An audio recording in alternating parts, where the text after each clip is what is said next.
Hello friends, handwritten notes या lecture सिरीजमध्ये तुमचे स्वागत आहे. आधुनिक भारताचा इतिहास स्टडी करताना राष्ट्रीय चळवळीतील पुढला टॉपिक मुस्लिम लीगची स्थापना याबद्दल आपण एक्झाम पॉईंट ऑफ व्ह्यूने स्टडी करणार आहोत. मुस्लिम लीगची स्थापना स्टडी करण्यापूर्वी सुरुवातीला सिमला शिष्टमंडळ हे काय होते ते आपण पाहूया. काँग्रेसच्या वाढत्या शक्तीला काहीतरी प्रतिबंध घातला पाहिजे असे इंग्रजांचे मत होते. त्यातूनच त्यांनी फोडा आणि राज्य करा या नीतीचा अवलंब करून राष्ट्रीय काँग्रेस निष्प्रभ करायचा निर्णय घेतला. त्यावेळी 1906 मध्ये अलीगडच्या MAO कॉलेजचे प्रिन्सिपल आर्चबोल्डच्या सूचनेनुसार आगाखान यांचे एक शिष्टमंडळ 1 ऑक्टोबर 1906 मध्ये लॉर्ड मिंटोला भेटले. या शिष्टमंडळाने लॉर्ड मिंटोकडे काही मागण्या केल्या.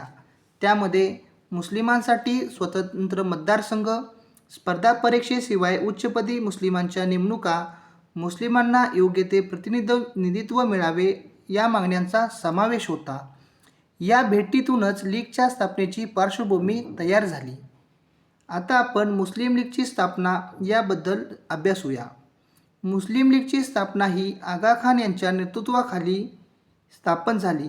त्यामध्ये नवाब सलीमुल्ला खान, नवाब मोहसिन उल मुल्क यांचा देखील समावेश होता.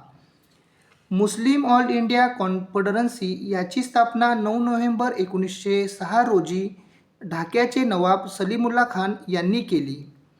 मुस्लिम लीगची स्थापना ही ऑल इंडिया मोहम्मद एज्युकेशनल कॉन्फरन्सच्या ढाका येथील अधिवेशनात शेवटच्या दिवशी म्हणजे 30 डिसेंबर 1906 रोजी करण्यात आली.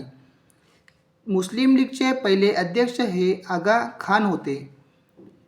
1908च्या बैठकीत आगा खान यांना लीगचे आजीवन अध्यक्ष म्हणून घोषित करण्यात आले.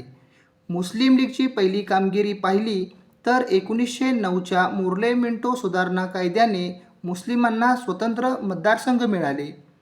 ब्रिटिश सरकारप्रती मुस्लिमांमध्ये निष्ठेची भावना दृढ करणे, भारतातील मुस्लिमांच्या हिताचे व राजकीय हक्काचे संवर्धन करणे ही लीगची उद्दिष्टे ठरवण्यात आले होते.